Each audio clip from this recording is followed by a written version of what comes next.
दिसंबर के महीने में दिल्ली में नगर निगम में चुनाव हुए। 15 साल से दिल्ली नगर निगम में भारतीय जनता पार्टी का शासन था और दिल्ली की जनता भारतीय जनता पार्टी के भ्रष्टाचार से परेशान थी। दिल्ली की जनता भारतीय जनता पार्टी के कुशासन से परेशान थी। दिल्ली की जनता दिल्ली को जो भारतीय जनता पार्टी ने कूड़ा कूड़ा कर दिया था उससे परेशान थी। और इस वजह से 15 साल के भारतीय जनता पार्टी में एमसीडी चलाने के बाद, नगर निगम चलाने के बाद, इस बार एमसीडी के चुनाव में दिल्ली की जनता ने भारतीय जनता पार्टी को एमसीडी से निकालकर बाहर फेंक दिया।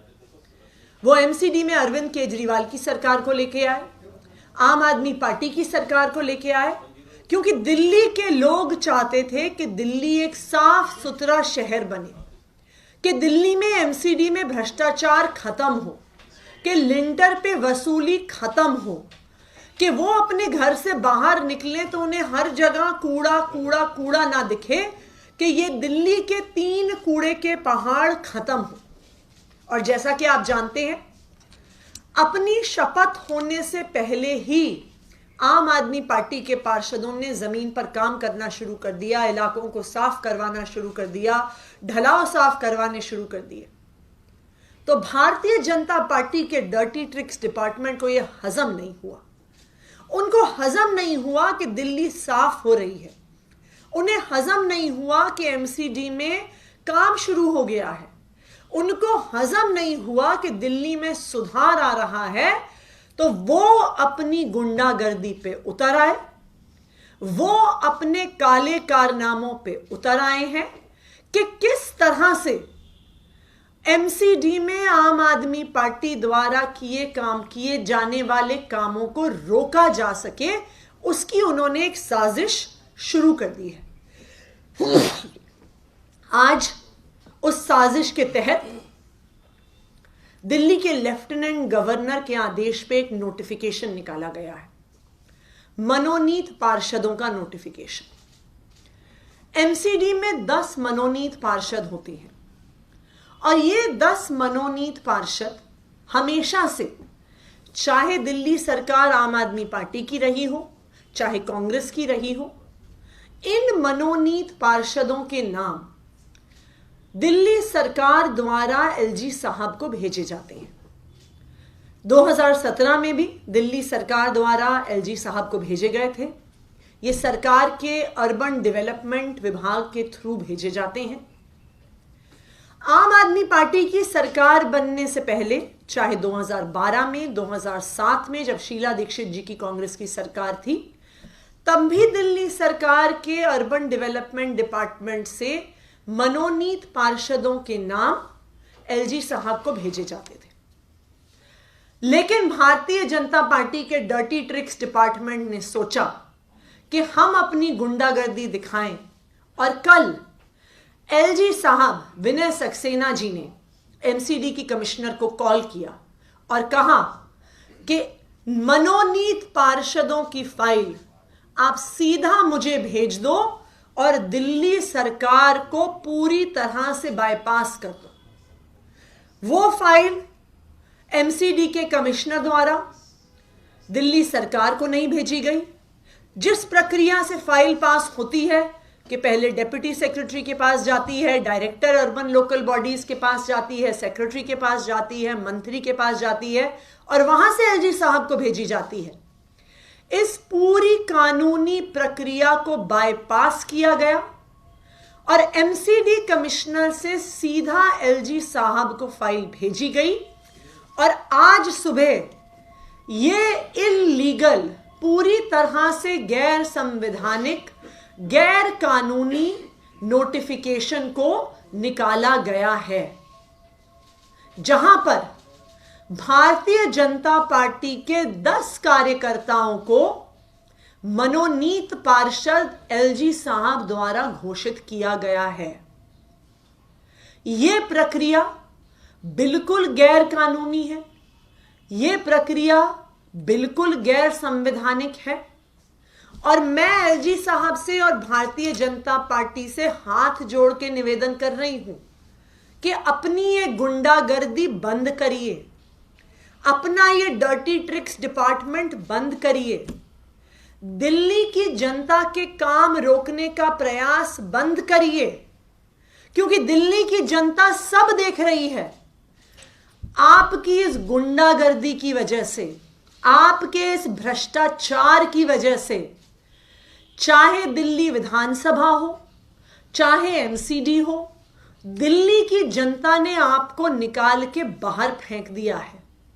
आप ये मत समझिए कि आप गैर कानूनी तरीके से, गैर संवैधानिक तरीके से इन मनोनीत पार्षदों के माध्यम से एमसीडी का काम रोकते रहेंगे और दिल्ली की जनता देखती रहेगी। मैं एलजी साहब से कहना चाहती हूं कि आपको चाहे भारतीय जनता पार्टी ने मनोनीत करके भेजा हो, लेकिन आप दिल्ली के लेफ्टिनेंट गवर्नर हैं। अगर आप एमसीडी के काम इस तरह से रोकने का प्रयास करेंगे, ये प्रयास क्या है? ये प्रयास है कि किसी तरह से एमसीडी की अलग अलग जोन की कमिटीज में भारतीय जनता पार्टी के कार्यकर्ताओं को भरा जाए और वहां पे काम रुकवाया जाए। ये प्रयास क्या है कि स्टैंडिंग कमेटी में किसी तरह से भारतीय जनता पार्टी के लोगों को भरा जाए और वहां पे एमसीडी की पॉलिसीज में रोड़ा अटकाया जाए। मैं एलजी साहब से और भारतीय जनता पार्टी से ये कहना चाहती हूं कि दिल्ली के लोगों ने अपना मैंडेट दिया है, दिल्ली के लोगों ने एमसीडी के चुनाव में अपना निर्णय दिया है। वो भारतीय जनता पार्टी को एमसीडी से बाहर देखना चाहते हैं, तो आप दिल्ली की जनता के फैसले का आदर करिए, सम्मान करिए, जमीनी तौर पे मेहनत करिए, तो हो सकता है कि दिल्ली के लोग आपको फिर से चुन के भेजें। लेकिन अगर आप इस तरह के गैर कानूनी, गैर संवैधानिक तरीके से गुंडागर्दी करके, सारी प्रक्रियाओं को, सरकारी प्रक्रियाओं को अनदेखा करके भारतीय जनता पार्टी के कार्यकर्ताओं को एमसीडी में भेजने की कोशिश करेंगे, अभी तो कुछ सीटें आपकी दिल्ली विधानसभा में हैं, कुछ सीटें आपकी एमसीडी में हैं, इस तरह की गुंडागर्दी करेंगे तो कुछ समय ऐसा आएगा कि ना दिल्ली विधानसभा में भी आपकी एक सीट बचेगी, ना दिल्ली एमसीडी में आपकी एक सीट बचेगी। धन्यवाद।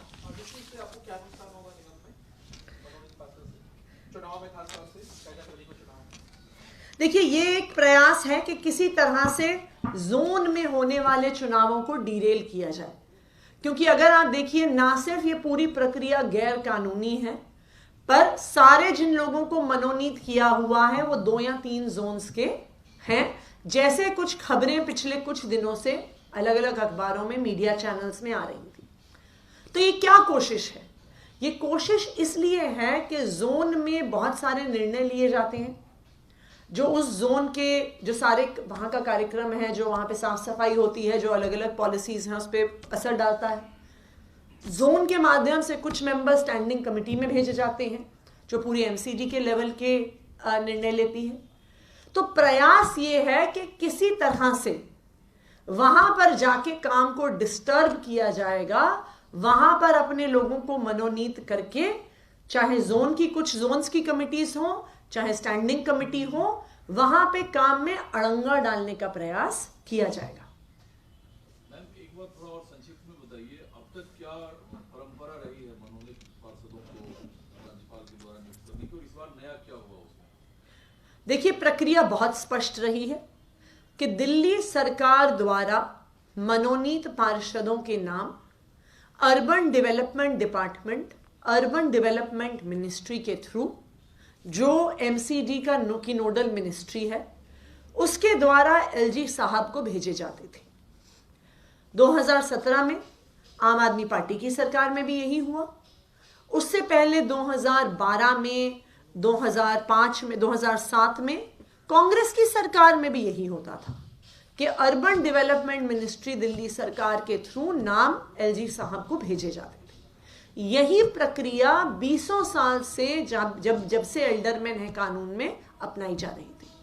लेकिन इस बार एलजी साहब ने कमिश्नर को फोन करके कहा कि फाइल दिल्ली सरकार को नहीं जाएगी, फाइल को सीधा एलजी साहब के पास भेजा जाए, जो कि एक बिल्कुल गैर कानूनी प्रक्रिया है, क्योंकि एमसीडी की फाइलें हमेशा एलजी साहब को दिल्ली सरकार के अर्बन डेवलपमेंट मिनिस्ट्री के थ्रू ही भेजी जाती है।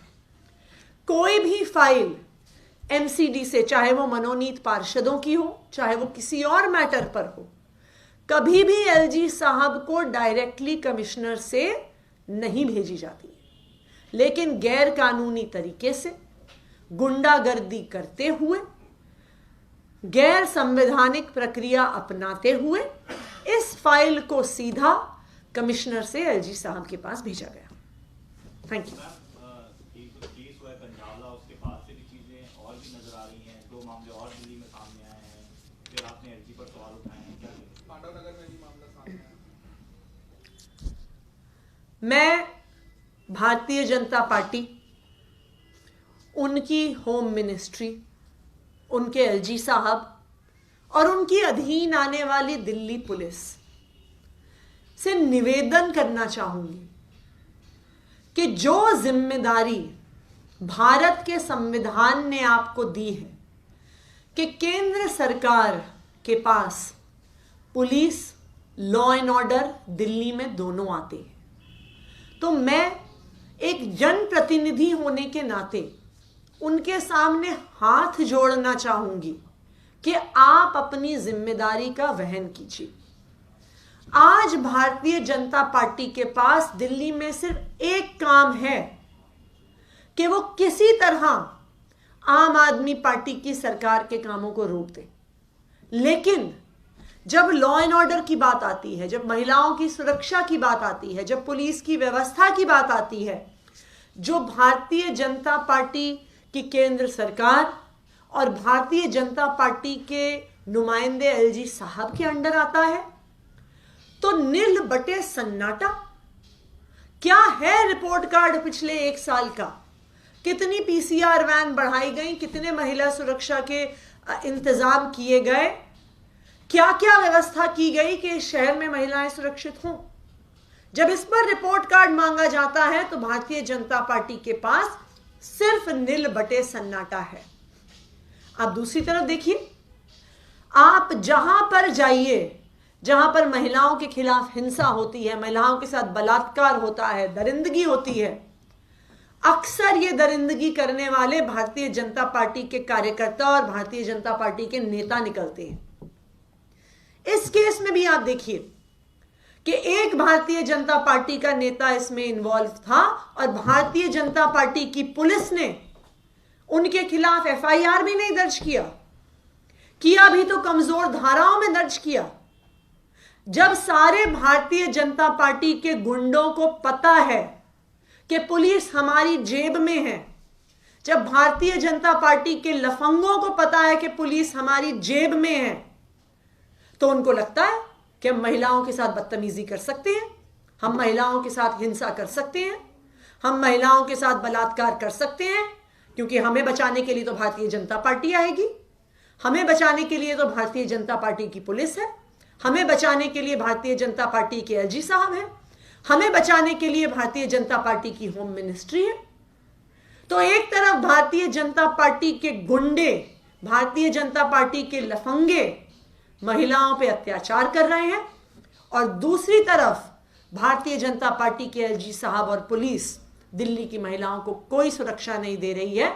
तो मेरा भारतीय जनता पार्टी से आग्रह है कि कृपया अरविंद केजरीवाल जी की सरकार के काम रोकने पर अपना ध्यान देना बंद कीजिए और जो आपकी जिम्मेदारी है दिल्ली में उसका वहन कीजिए।